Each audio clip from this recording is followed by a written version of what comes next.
Hey, leadership team, here's part two. So any blinking red lights that I've been thinking about probably are about the budget. So Ken's done a great job of giving us budget numbers. From the staff level, what we're wondering is, what do these numbers really mean? Are we in a position to be thinking about expanding our staff? The staff's been working on a budget that's really been shoe tight for quite some time. So does it mean that we should be dreaming big? Does it mean that we need to be cutting back? How are we doing this year? How do we think that we're going to do towards the end of the year? So we're looking for context. The other thing that we're doing, knowing that probably not all the things that we hope will happen can get fit into the budget, is we're creating a Merry Christmas Harvest Ridge list. So if we wanted to explore getting things like wireless mics or big screens that would be portable for AV, or things for the children's room or the nursery, things like that, we're putting together a list that we wanted you to consider, that we would invite people just to purchase, just to say, it's the end of the year, we want to give gifts, we want to be generous, here's something that we could tangibly do. So, hey, it would not be a video blast if I didn't give you something really interesting to think about. And so I've been in these conversations with Paul Griesmer talking about leadership team. I'm heading off to talk about to Darren Thrasher. Yesterday I had lunch with Chris Coleman. He's been recommended and has agreed to serve as the nominating committee member.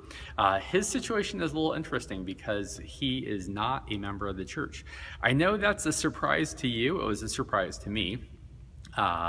Because he acts like a member, his family is invested like a member, they give like a member, he has led worship, he's been involved, but he's not a member. He went through the membership class with Pastor Eric, he had his application, he filled it in, but it didn't get processed, and so he wasn't received as a member.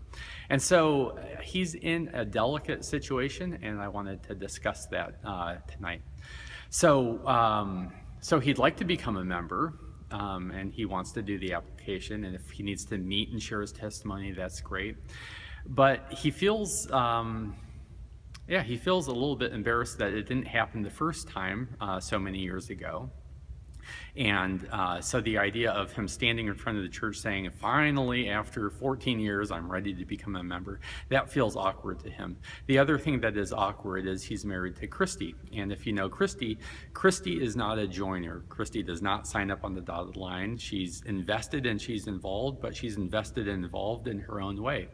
And so when you talk about commitment, when you talk about membership, she's just not interested. And that doesn't mean she's not supportive. That doesn't mean that she doesn't love the church. But she's not going to become a member. And that's kind of their deal. And that's been a source of frustration. It's been a source of unease. It's been a source of, I would even say, embarrassment. And so the idea that he would become a member, he'd stand in front of the church and say, I'm becoming a member, and everyone's going to wonder, well, where's Christy? And then he's got to explain this whole situation. He's asking that he would be allowed to serve as a NomCom rep, that he would become a member, but he could bypass the front leadership being received as a new member. So I've read through the bylaws, and they are out of date. It doesn't specifically say, well, they're out of date. We can look at them and we can review them. If we do think that it is important that that's what he needs to do, then I do need to backtrack with some of our other members also, because they've been out of town when the whole membership group met up. So I think what I'm looking for you is just, how important is this? Are you willing to make an exception?